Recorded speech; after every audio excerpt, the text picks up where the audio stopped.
For the Sacramento Kings to get to where they want to be, everybody on this roster has to step up. But I'm going to share with you why I feel that Malik Monk is a top 3 most important player to the future success of the Sacramento Kings right here on Locked On Kings. You are Locked On Kings, your daily Sacramento Kings podcast, part of the Locked On Podcast Network, your team every day.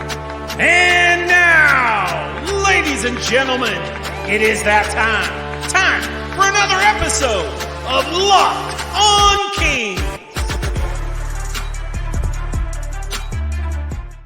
Hello and welcome into Locked On Kings, your podcast hub for Sacramento Kings coverage all offseason long. Today's episode is brought to you by PrizePicks. First-time users can receive a 100% instant deposit match up to $100 with promo code Locked On. That's PrizePicks.com, promo code Locked On. My name is Matt George. I have the privilege of being your host here. I'm a Sacramento sports reporter and producer for ABC 10 News, and we've officially made it to the off part of the offseason. Now, the Sacramento Kings still have some moves to make. They still have 2 roster spots and a two-way contract slot to fill. So they're not totally done making moves, and the NBA is not fully going to disappear for the next couple of months with big potential trades looming on the horizon, especially with the future of Damian Lillard. I don't expect the Sacramento Kings to be involved in the Damian Lillard sweepstakes in any capacity, certainly not going to try and trade for Dame, and likely not as a third team in a Miami Heat, Portland Trail Blazers blockbuster deal. So I expect the fireworks and even the sparklers are over for the Sacramento Kings for this offseason, which is okay. It's been a very, very solid offseason, even if you're maybe not too happy about the Kings essentially running it back. That's where the Sacramento Kings are at this point. That's the decision that they've made. They've spent basically all of their money. They do have options with like vet minimum contracts and things like that, and obviously still have roster spots to fill.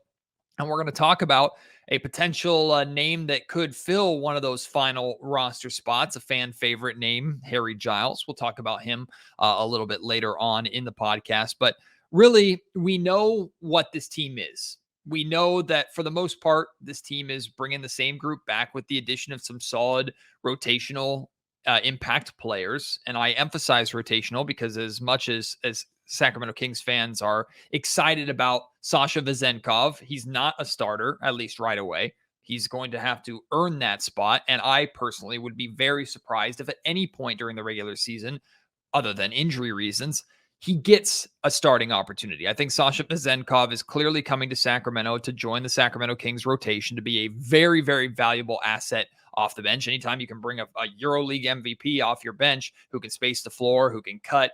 Question marks on the defensive end, but we could say the same thing about multiple guys on this roster. That's a big win for the Sacramento Kings, plus the addition of Chris Duarte, who I think is going to be a solid rotational piece. With the exception of those two, maybe Colby Jones, although I think he's going to have to work pretty hard to insert his way into the rotation consistently. This team is basically the same. And that's a good thing, in my opinion, because last year's team was fantastic. They were a 3rd seed for a reason. Granted, 48 wins was the 3rd seed last year. I wouldn't be surprised at all if 48 wins is a 5th seed or 6th seed this year with just the state of the Western Conference. We'll have to wait and see. But the Kings are determined to not just become a team that opens a championship window and starts winning playoff series and making deep playoff runs. They pointed out, I think it was Monty McNair that pointed out, it might have been Mike Brown, I can't remember, but I believe it was Monty McNair that pointed out at the end of the season that part of being a championship contender is also being a 50-plus win team. So this Kings team is looking for a 2-win improvement minimum on this season. Now, if they don't get it, that doesn't mean that it's the end of the world. That doesn't mean that it's a failure of a season by any means. But no matter what the Sacramento Kings do, if they're going to accomplish anything, if they're going to get to where they want to be, it's as a team, as a core, they're going to have to improve. I think that's a major aspect of bringing this group back is how much can this team improve? How much better can this team get now that they've spent over a full season together, now that they've been in the trenches of a 7-game playoff series against the defending champion team? Like, how much better can they get? Are they on the same page? Can they start to develop into, instead of having to think where the other wants the ball and think what the other is going to do, they can just naturally react and trust that those people are going to be in the spots that we expect them to be in. That's what the Golden State Warriors have done, right? The Golden State Warriors, Steph Curry doesn't have to think about where Klay Thompson and Draymond Green are on the floor. Like, he knows where they are. They all know where each other is at all times. That's just, they've been together so long. I'm not saying the Kings can develop that kind of chemistry in the second year, but you can get closer to that. So that's an aspect of this team getting better. But also individually, you expect a lot of different guys to step up. I spent time earlier this offseason already talking about Keegan Murray taking that next step, becoming the third leading scorer for the Sacramento Kings, how I think that's going to be essential to Sacramento's success, especially in the playoffs, having another go-to scorer. And I think Keegan Murray is capable of making that jump this year and is going to have opportunity to do so. But of course, it's not just all on Keegan. I still think De'Aaron Fox can make a jump. I'm going to talk about this more in a future episode of Locked On Kings at some point, but can De'Aaron Fox flirt with 30 points per game?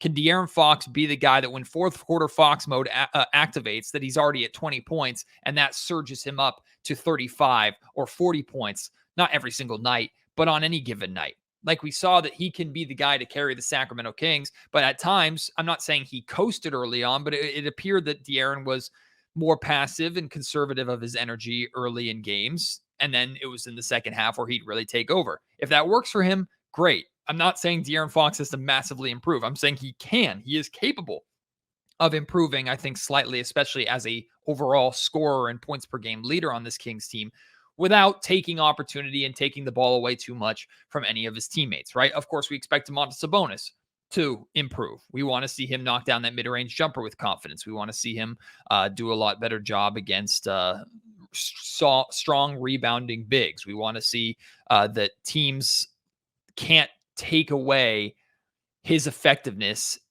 as easily. I won't say easily, as effectively as the Golden State Warriors did. Or when the Kings do play the Warriors and the Warriors try that again, does Sabonis look like he's figured out how to handle that?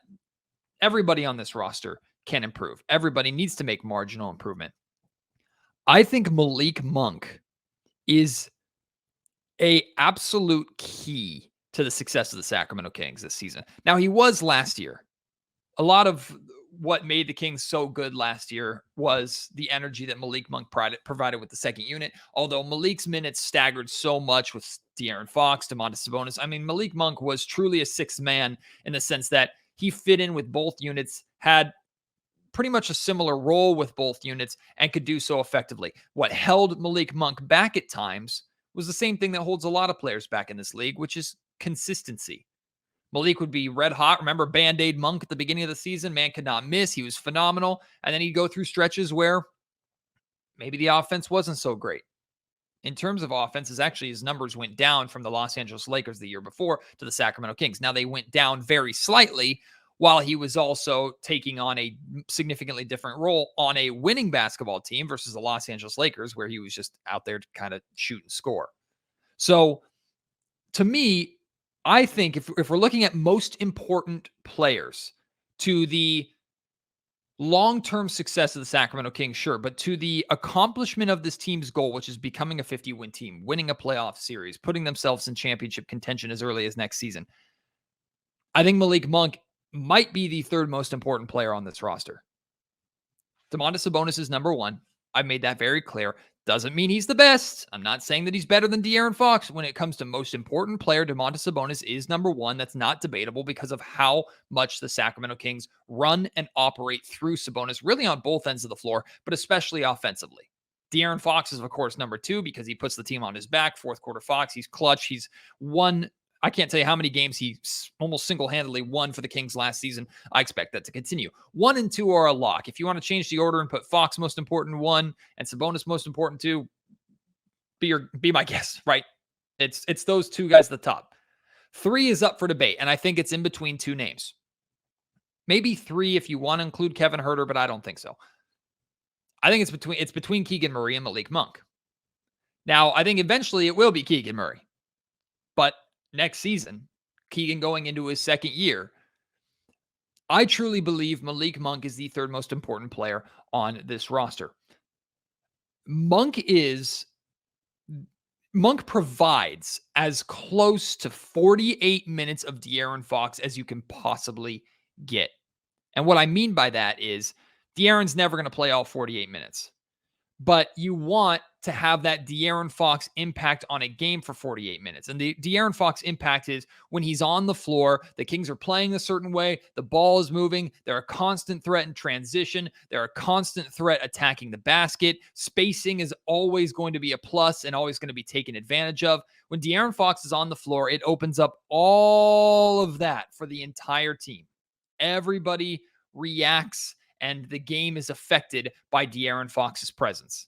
Now, De'Aaron is probably going to play upwards of 37, 38, maximum, hopefully consistently 40 minutes a night for the Kings. He can at times go all 48, and the Kings might need him at times to go all 48, but that's not exactly a good strategy for long-term success, especially if the Kings are trying to put themselves in a position to make a deep playoff run.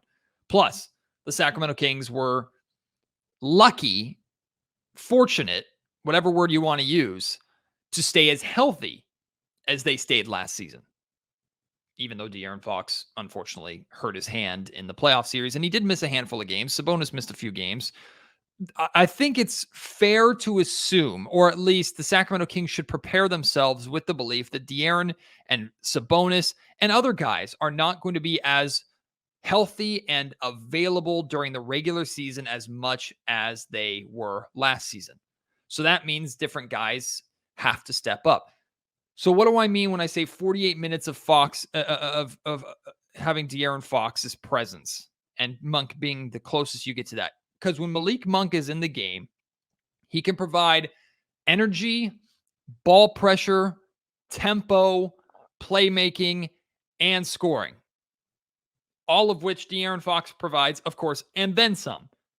But to me, Malik Monk is the guy that when De'Aaron Fox is taking a breather, you can put your trust in to run the team and know that essentially you're going to be playing the exact same way. Now, the drop-off between De'Aaron Fox and Malik Monk is significant. As much as I love Malik, we know he's a very, very good role player.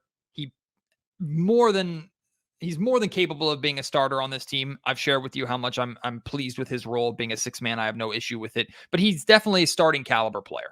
He is. So, but he's not on De'Aaron Fox's level, right? That's not a hot take. That's just the truth. That's just a reality. I mean, that's not debatable.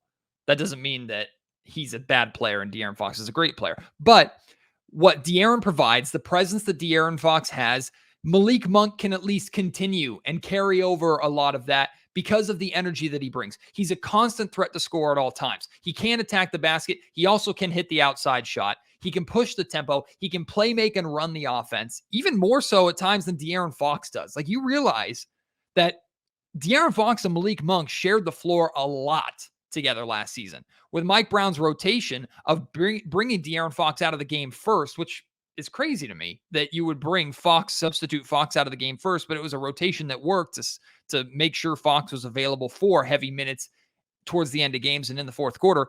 But when Fox would come back in, typically he was sharing the floor for a good portion of time with Malik. And during that time, Malik was at least 50-50 splitting playmaking responsibilities with De'Aaron. Malik opens up De'Aaron's ability to play off the ball, which is never a bad thing.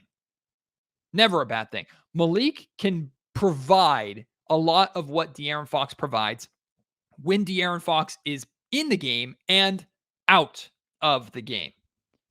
To me, Malik Monk should absolutely be on the Sixth Man of the Year ballot next year.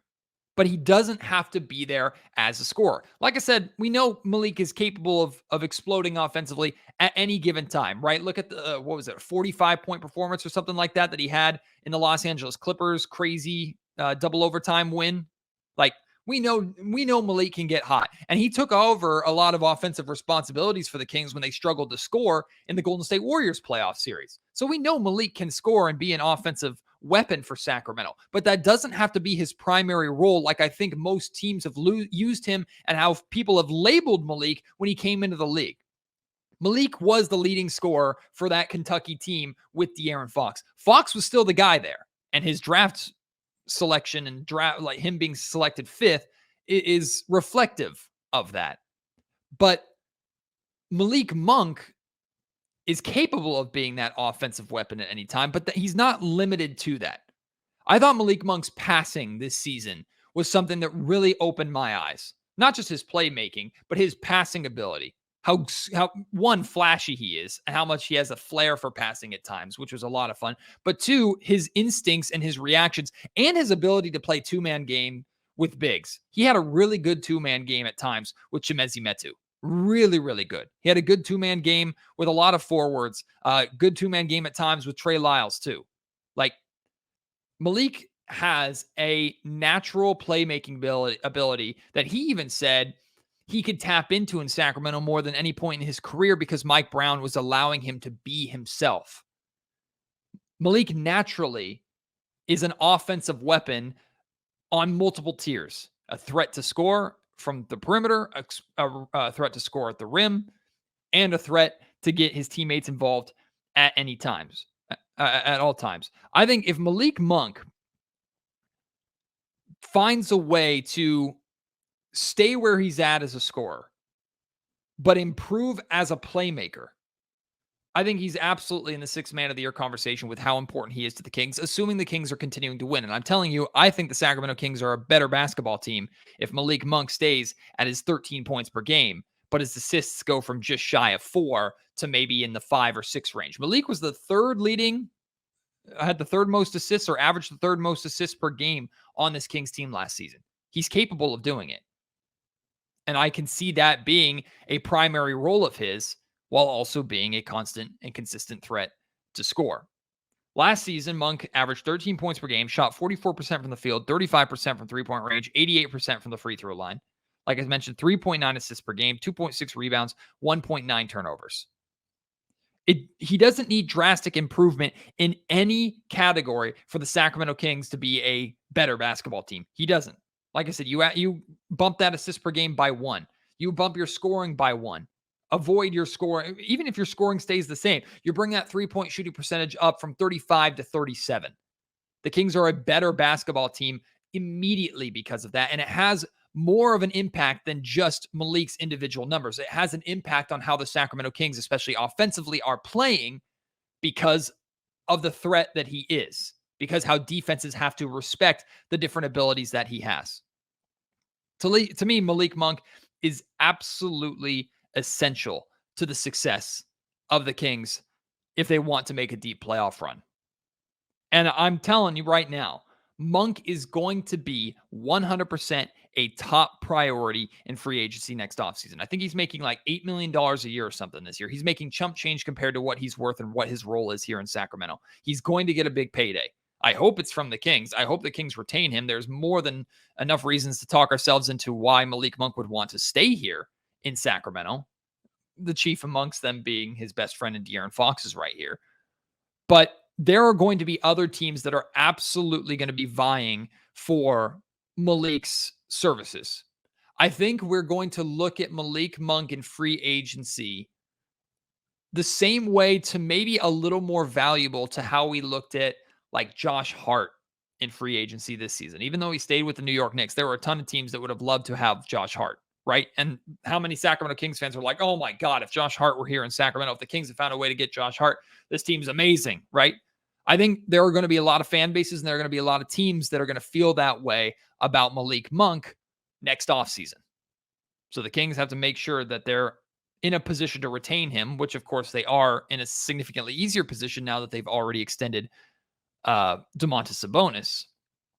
But if the Kings are going to be successful next year, so much of it is going to fall on the consistent ability of Malik Monk to carry the torch, so to speak, and extend the overall effectiveness of De'Aaron Fox.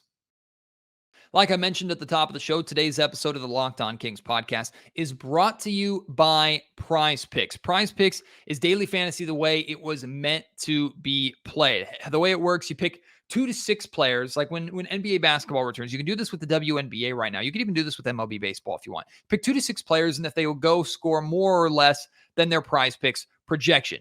If you get it right, you can win up to 25 times your money. You're not competing against any other people. It's just you versus the projections available. So you don't have to worry about any of those sharks that are out there or people that make their living off of beating you in what's supposed to be a fun kind of side hobby to enjoy sports a little bit more. PrizePicks offers projections on almost every single sport you can think of. In addition to the NBA, of course, with NFL football coming, they'll have a ton of great stuff for the NFL.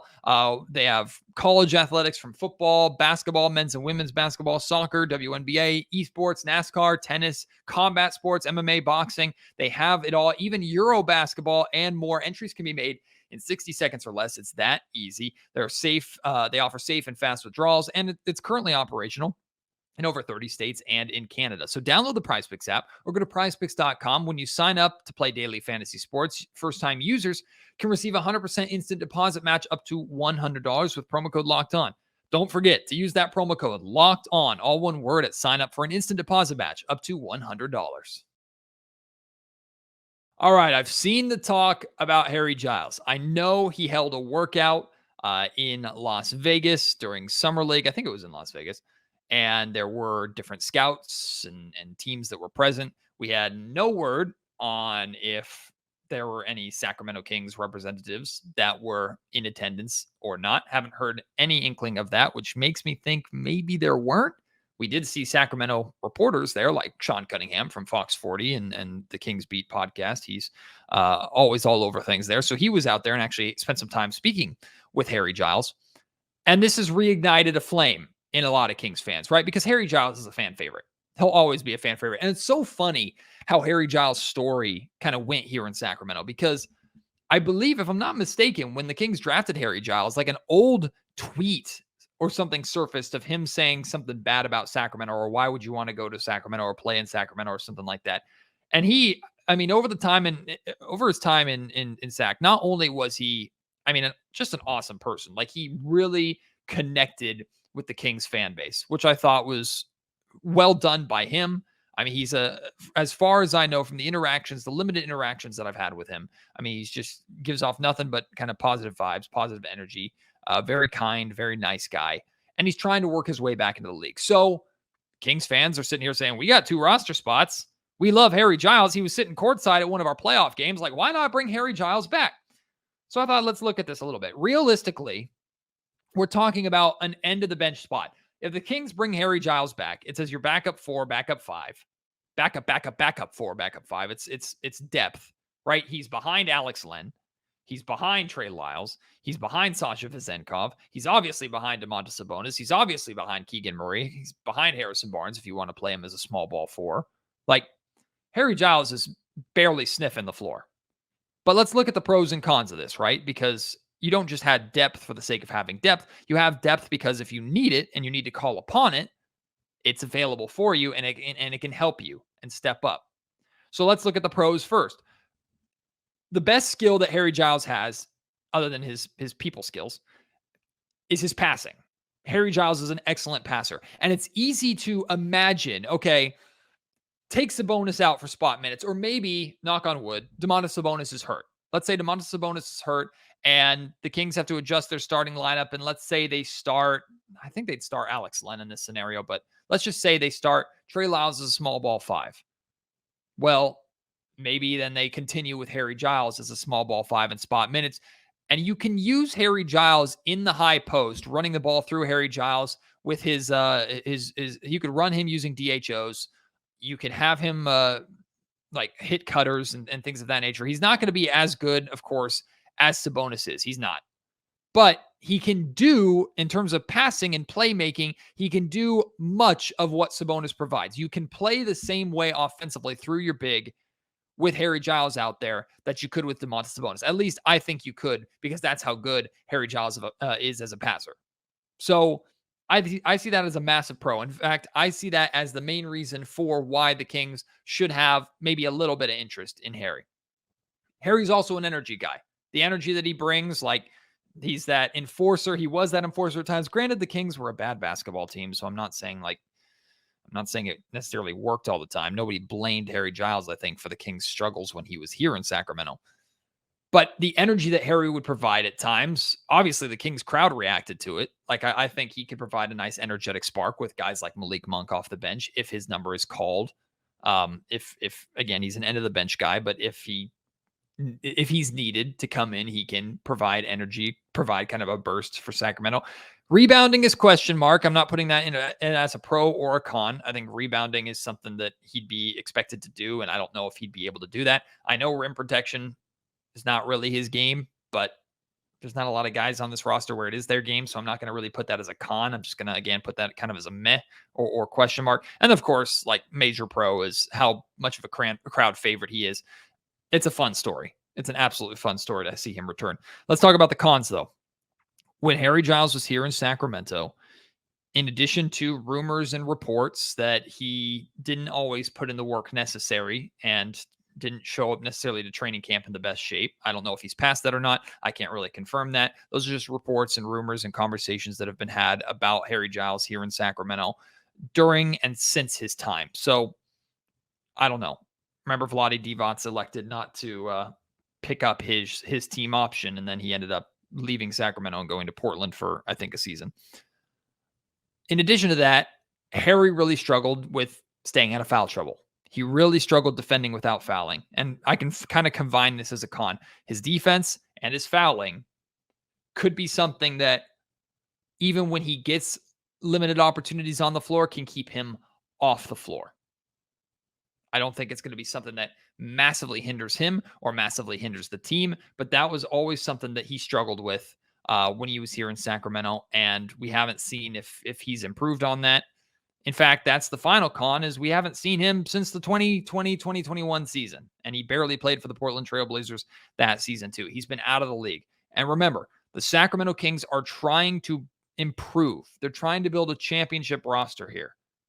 Now, when you're looking at spots 13 and 14 and 15 on a roster, like, you don't need championship caliber players necessarily, right? You don't need 15 guys that are absolutely going to be championship caliber players. You don't. I mean, let's be realistic here. But you would like to have guys that, once again, you're confident in, if you can call their number, if you need to call their number, that they will provide what you need from them.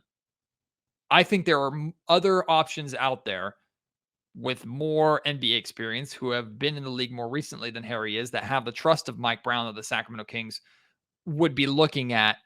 And I couldn't necessarily name names off the top of my head, but I mean, if you go through most of like an NBA free agency list, there are names in there that fit those molds that I think the Kings will be looking at before they look at Harry Giles. Truth be told, to me, I think it's a very romanticized topic, just like DeMarcus Cousins returning to Sacramento is a very romanticized topic. I think the likelihood of it happening is actually very, very low. I would, of course, not hate to see Harry Giles back here in Sacramento. I do think there are better options out there. I don't know if the Kings can even afford better options with the situation that they're in. And I just don't think it's truly under the consideration of the Sacramento Kings. I wish Harry the best. I hope he gets an opportunity back in the league. We'll see if he does. I just don't think it's going to be in Sacramento, but maybe I'm wrong.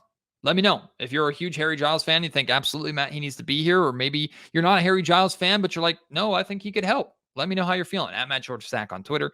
Email me, mattgeorgesports@gmail.com. Leave your thoughts in the YouTube comment section down below. Before we wrap up, Steph Curry, you might have seen, won the American Century Championship Celebrity Golf Tournament up in Lake Tahoe. This is an incredible event. If you ever get the opportunity to go up to Tahoe for this event, even if you're not interested in golf, it's a lot of fun.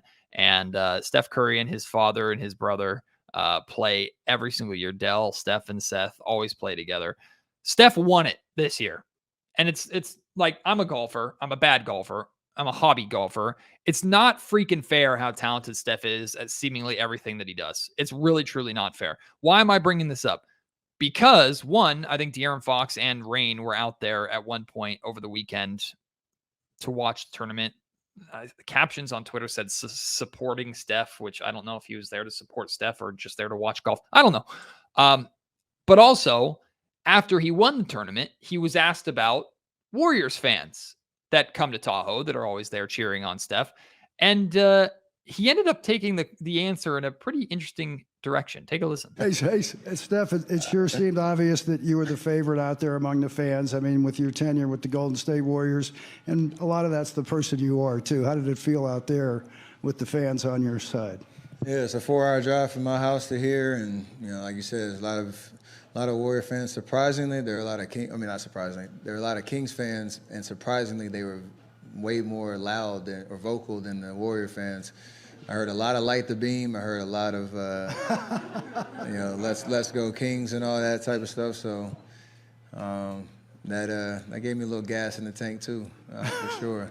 So, man, that's cool. Like, I thought that was cool. And of course, with Tahoe's proximity to both San Francisco and to Sacramento, it doesn't surprise me that both fan bases were up there. But good job, Sacramento Kings fans, for making your presence known to a point where Steph, without being asked about it, could hear it and feel it and recognize it, which is pretty cool. I think, man, we're starting a rivalry. Let's get this rivalry truly started. And the way the NBA can really get this rivalry going is do what needs to be done, which is give the Sacramento Kings and Golden State Warriors a Christmas Day game. I'm demanding it at this point. Make the right decision, NBA. Get that done. Well, you made the right decision, and I'm very thankful for you choosing to listen to this episode of the Locked On Kings podcast. Again, we're in the offseason now. So this is where the topics get kind of weird and interesting, and we wait to hear any sort of news and get closer to training camp. We wait for the Kings schedule to drop and stuff like that. Of course, we'll have a conversation on all of that. We will get through this period together. It's the worst part of the year, but we will get through it together, and I appreciate you trusting Locked On Kings for your source of Kings talk, Kings news, Kings entertainment, and to help you get through this rough time. One of the things I want to bring back, OG listeners, you remember the Fans Only podcasts, right? I haven't done one of these in years. I would love to do it. It's where I invite Kings fans onto the show to share their story, and I interview you. I talk to you just about your Kings fandom, your thoughts on this Kings roster, your thoughts on the offseason. I would love to do a Fans Only episode, at least one, maybe two, over this offseason period. So if you're interested in that, please hit me up. You can email me, mattgeorgesports@gmail.com. Let me know that you would be interested in being on Fans Only, and send a little kind of blurb about yourself, why, or like kind of your Kings background and like your Kings story a little bit. And I'll try and select a couple for the first episode. And then depending upon how many we get, I will do some future Fans Only episodes too. But I have a lot of fun doing those. It's been a long time since I've done one, so I would love to bring that back. So if you're interested, again, hit me up on my email, mattgeorgesports@gmail.com. Thank you so much for your support. Can't wait to have you join me on the next episode of Locked On Kings. Until then, you've been listening to the Locked On Kings podcast, part of the Locked On Podcast Network.